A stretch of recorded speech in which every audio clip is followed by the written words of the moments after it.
am happy to join with you today in what will go down in history as the greatest demonstration for freedom in the history of our nation.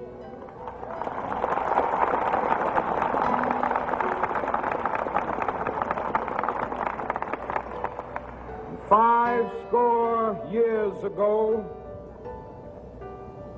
a great American in whose symbolic shadow we stand today signed the Emancipation Proclamation.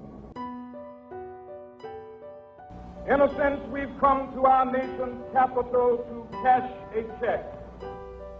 When the architects of our republic wrote the magnificent words of the Constitution and the Declaration of Independence, they were signing a promissory note to which every American was to fall heir. This note was a promise that all men, yes, black men as well as white men, would be guaranteed the unalienable rights of life, liberty, and the pursuit of happiness. It is obvious today that America has defaulted on this promissory note insofar as her citizens of color are concerned. Instead of honoring this sacred obligation, America has given the Negro people a bad check, a check which has come back marked insufficient funds.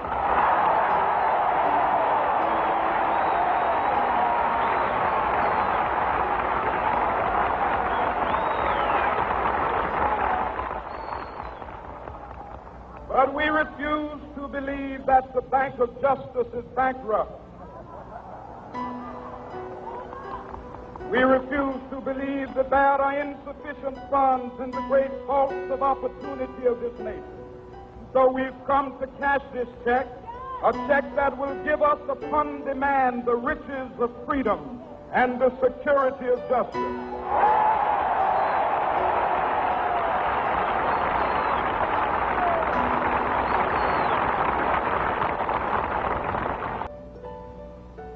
This is no time to engage in the luxury of cooling off or to take the tranquilizing drug of gradualism.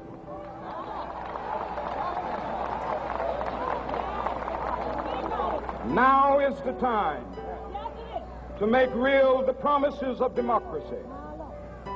Now is the time to rise from the dark and desolate valley of segregation to the sunlit path of racial justice. Now is the time to lift our nation from the quicksands of racial injustice to the solid rock of brotherhood. Now is the time to make justice a reality for all of God's children. The whirlwinds of revolt will continue to shake the foundations of our nation until the bright day of justice emerges. Let us not seek to satisfy our thirst for freedom by drinking from the cup of bitterness and hatred.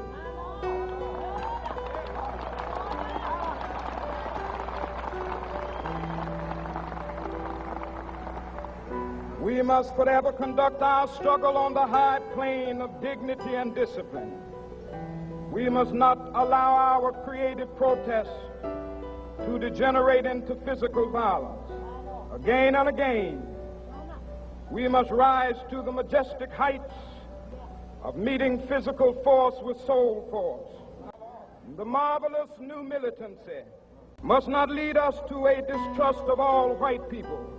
For many of our white brothers, as evidenced by their presence here today, have come to realize that their destiny is tied up with our destiny.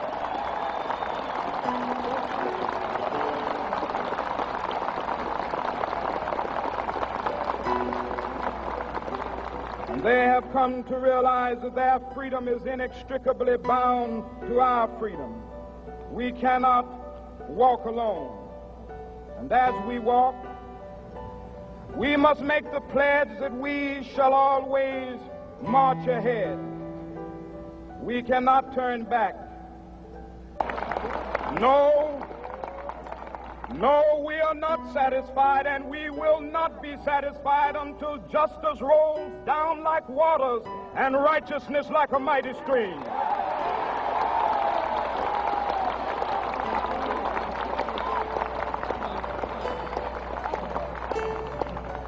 I am not unmindful that some of you have come here out of great trials and tribulations.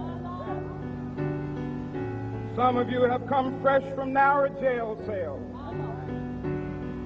Some of you have come from areas where your quest for freedom left you battered by the storms of persecution and staggered by the winds of police brutality. You have been the veterans of creative suffering. Continue to work with the faith that unearned suffering is redemptive. Go back to Mississippi. Go back to Alabama. Go back to South Carolina. Go back to Georgia. Go back to Louisiana. Go back to the slums and ghettos of our northern cities, knowing that somehow this situation can and will be changed. Let us not wallow in the valley of despair. I say to you today, my friend,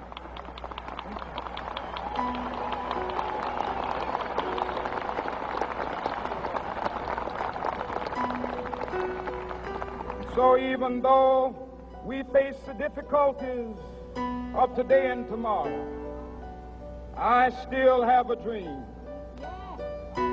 It is a dream deeply rooted in the American dream. I have a dream that one day this nation will rise up and live out the true meaning of its creed.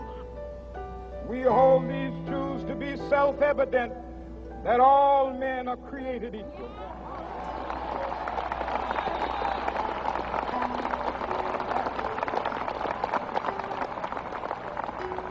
I have a dream that one day on the red hills of Georgia, the sons of former slaves and the sons of former slave owners will be able to sit down together at the table of brotherhood. I have a dream that one day even the state of Mississippi, a state sweltering with the heat of injustice, sweltering with the heat of oppression, will be transformed into an oasis of freedom and justice. I have a dream that my 4 little children will one day live in a nation where they will not be judged by the color of their skin, but by the content of their character. I have a dream today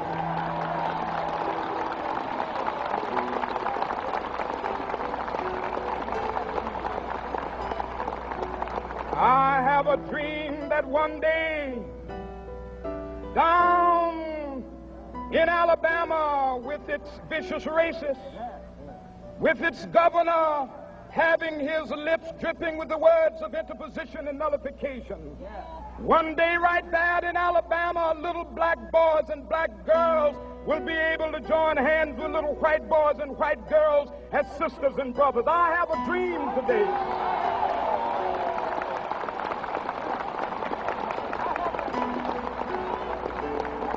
I have a dream that one day every valley shall be exalted, and every hill and mountain shall be made low. The rough places will be made plain, and the crooked places will be made straight, and the glory of the Lord shall be revealed, and all flesh shall see it together. This is our hope. This is a faith that I go back to the South with. With this faith, we will be able to hew out of the mountain of despair a stone of hope. With this faith, we will be able to transform the jangling discords of our nation into a beautiful symphony of brotherhood. With this faith, We will be able to work together, to pray together, to struggle together, to go to jail together, to stand up for freedom together, knowing that we will be free one day. This will be the day.